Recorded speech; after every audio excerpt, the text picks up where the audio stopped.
Hey everybody, Juan here, and I think we should have ourselves a little casual chat. So we managed to get ourselves a little out of order in our coverage on the Galaxy S4. Before we were really able to do a first impressions video and unboxing and all that fun stuff, we were able to get a comparison video done between the Galaxy S4 and the HTC One. We're still not ready to produce a full review of the device just yet, but we still wanted to share with you guys some of our early impressions on this device. You can think of this video as a second impression on the Galaxy S4. To that end, one of the first things that I actually want to talk about this device has very little to do with this device. And honestly, I really feel it's important that we address some of the expectations surrounding the Galaxy S4 before we even talk about the phone. See, this is the second phone in a row that Samsung has done this to me personally, in releasing a device which actually sounds fairly boring on paper, but gives off a much better impression once you get it in your hand. The Galaxy S2 was one of my favorite phones of all time. I liked the hard industrial edges on the phone, and when we moved from the Galaxy S2 to the slightly more organically designed Galaxy S3, I was really disappointed. You see, at the time we had just had the Galaxy Nexus come out, and I felt that that was an extremely important phone in Android's development. And Samsung, I felt, hadn't really taken much of an opportunity to address some of the concerns I'd had with the Galaxy Nexus, and to make the Galaxy S3 feel like a unique device. Of course, that all changed once I actually had my hands on a Galaxy S3, and I could really get a better sense of the specific elements that Samsung had worked on to make their device unique from Google's design on the Nexus. I had that exact same feeling when we saw the announcement on the Galaxy S4. And let's be honest, I didn't really think Samsung did a very good job in announcing this phone. It was a fun idea going musical theater on us, but it wasn't really very effective in sharing what's unique about this device with an audience of fairly tech-savvy individuals. And because of that higher level of tech education or tech awareness, I think companies like Samsung really need to take a closer look at how they communicate their brand's message and image to much savvier consumers. And so following the announcement on this phone, I can't say I was particularly excited. We saw HTC making some very bold strides in announcing the One, really moving their company in a new direction, and the Galaxy S4 kind of felt like an Apple move. Samsung treading water with something that they knew worked because the Galaxy S3 was so successful financially. You can't fault a company for that. You don't want to take risks with a device that's doing well in the marketplace, but it leaves some of us more tech-savvy consumers feeling like the company's lost its edge. Now, I'm happy to say that when I'm actually handling this phone, I get that same sense that I got with the Galaxy S3. This is a phone that functions and performs and feels much better than the device that I was expecting we'd get based on Samsung's announcement of it. So that's 2 for 2, Samsung. We really have to work on your communication with your customers. So that's enough exposition. Let's actually talk about the phone now. Part of my last comment does actually stand. This is an evolutionary device, not a revolutionary device. But I'm happy to report that this is not a company who's treading water. And in fact, many of the elements that I really like about this phone aren't actually evolved from the Galaxy S3 so much as they're evolved from the Galaxy Note 2. Out of all of the devices that we saw of the last generation of phones, the Galaxy Note 2 really stood out to me as being an uncompromising data device. Maybe not the best phone on the planet, but if you wanted a premier mobile computing experience, you looked no further than the Galaxy Note 2. And a lot of the DNA that I see in the Galaxy S4 seems derived from that kind of mentality. When it comes to processing information, we're talking no compromises here. And that has led to some interesting discussions as to how many features are too many features. That's certainly been a common criticism of this phone, with all of the additional gimmicky software additions. And as a tech blogger, and I go through a number of phones in a very short period of time, it's hard to justify usage scenarios for all of the individual features that are sort of pre-baked into the Galaxy S4. But that being said, it does present Samsung an opportunity to engage with customers at all ends of the tech spectrum. Customers who are extremely tech savvy are probably going to tweak and modify this phone to a very high degree, so a lot of those gimmicky software features aren't going to matter too much. And consumers who are maybe on the trailing edge of the tech adoption curve aren't going to feel as pressured to find solutions for issues in the Google Play Store. So having a lot of features built into the phone isn't necessarily a bad thing for those consumers who aren't going to take as much time to try and find app solutions for some of the usage scenarios that they're trying to work their phone around. We all know people who want to have nice camera features, but who aren't necessarily looking for the social networking opportunities of an app like Instagram. But they still want to put fun filters on their photos or crop their photos or do wacky things with their photos. So it makes sense to a degree to have a camera app that can fulfill all of those needs outside of having to install additional software to accomplish those tasks. And to that end, I think Samsung's done a really good job of presenting their phone in a more populist way.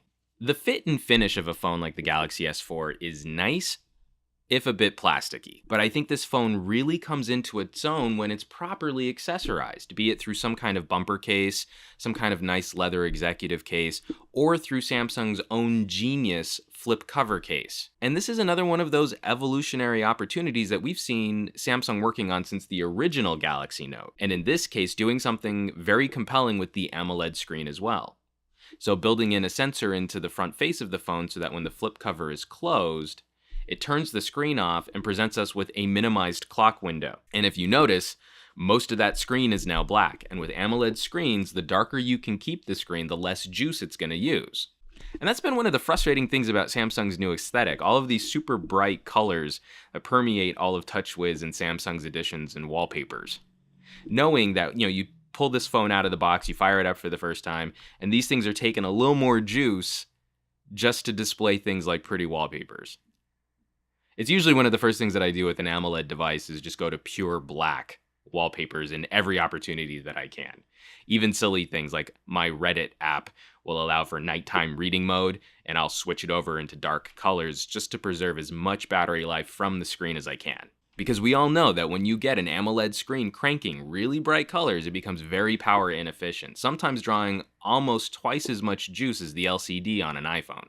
But it's in these little additions, the things that other people are calling gimmicky, that Samsung is really coming into its own and moving products beyond just the Android experience. I mean, it's no wonder that there have been a number of rumors about Samsung's forking off and using their own operating system, because TouchWiz is already a highly customized phone experience, which doesn't necessarily have anything to do with Android at all. But that attention to detail, something as simple as just making a window in a flip cover that activates another phone feature, that's very compelling design work. But one of the things that I'm most struck by, and it's a very difficult thing to communicate even over video as I'm talking to you guys now, is the feel of this device in my hand. There was a time when a 4-inch screen felt enormous. And then immediately after that, a 4.5-inch screen just was mind-bogglingly huge. And then the Galaxy Nexus came out with a 4.7-inch screen, and we were all flabbergasted as these devices became mini tablets. And maybe it's because I've spent so much time around 7-inch tablets and 5.5-inch screened phones that coming back to this form factor of phones, this doesn't feel obscenely large anymore. And screens smaller than this feel claustrophobic. But I can't just credit my experiences in using larger screen devices, because there's something about the Galaxy S4 which makes it feel so much more compact than its 5-inch screen would lead you to believe it is. For it having a smaller screen, the HTC One feels larger and thicker and heavier in the hand than the Galaxy S4. And we're not talking about radically different metrics. The HTC One, because of its stereo speakers, is just a fraction of a millimeter taller than the Galaxy S4. But on first impressions, this feels like a noticeably larger phone. It's only when you force them together that you see how similar the dimensions actually are. And I know it's a trick of psychology and designing smaller bezels and really maximizing the screen real estate and minimizing all of these extraneous sides and bumpers and edges. But when you put all those elements together, you really do end up with something sublime. It's very subtle, and it's very impressive. Though I do have one small concern in that I've only had this phone for a couple days, and the ring around the camera, there's a plastic shield around the camera front lens element, has just the smallest nick in it, and I have no idea where that came from. So normally I'm not one to criticize plastic construction. I'm actually a really big fan of it because I think it lends the device a little more flexibility in bumps and drops, but that has been just a little bit of a concern. It's not blocking the camera element, it's not disrupting taking pictures or video, but it mars an otherwise very attractive rear surface when you happen to catch the light just right. It's one of those things, just knowing that it's there kind of bugs you just a little bit.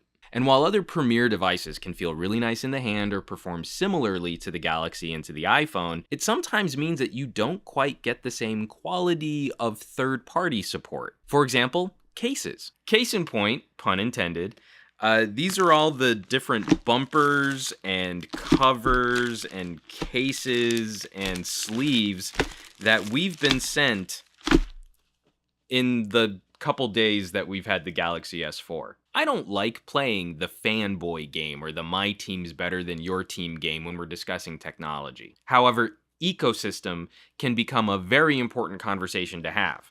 And outside of Apple, Samsung has one of the most robust accessories ecosystem I've ever seen. And sometimes that's enough. When you might be torn on which phone to buy, sometimes the quality and quantity of the accessories available to you might tip the balance in one phone's favor. So honestly, I just wanted to level with you guys. We have several more videos planned on the Galaxy S4 coming out. We're going to be doing our normal camera test, going through all the different features of the camera. And there are a lot of features in this camera, so that'll definitely be one of our longer videos. It's taking us a little while to collect all that material. I've also already started producing a camera showdown between this phone and the HTC One. I might mix in the Lumia 920. I haven't made up my mind yet. And because I'm an audio guy, we of course will be doing our normal speaker test, comparing this and a couple other phones. We also have the LG Optimus G Pro in. I think I'll throw that one into the mix just so you guys can get a comparison on the different speaker technologies that are going to be employed this generation. And lastly, because you guys keep asking for it, I will be doing another synthetic benchmark roundup between this phone and a couple others. I haven't decided exactly which ones yet, but just so you guys can get a sense of what the number crunching capabilities on these new phones are. But ultimately, with the limited time that I've had to play with the Galaxy S so far, I really felt it was important to start the discussion on what it felt like using this phone. When it comes to the premier tier of smartphones, that really becomes one of the most important aspects as to whether or not you're going to part with your hard-earned money in buying one. Simply, what does the device feel like? So folks, be on the lookout for our follow-up videos to the Galaxy S4, that speaker test, that camera test, a couple other comparison videos, the benchmarking. We're going to have a full written review on yourtechreport.com in the next couple days, so be on the lookout for that as well. In the meantime, I'm Juan. This is the Galaxy S4. This has been our second impression of the Galaxy S4, and thanks for watching, guys. I'll catch y'all on the next review.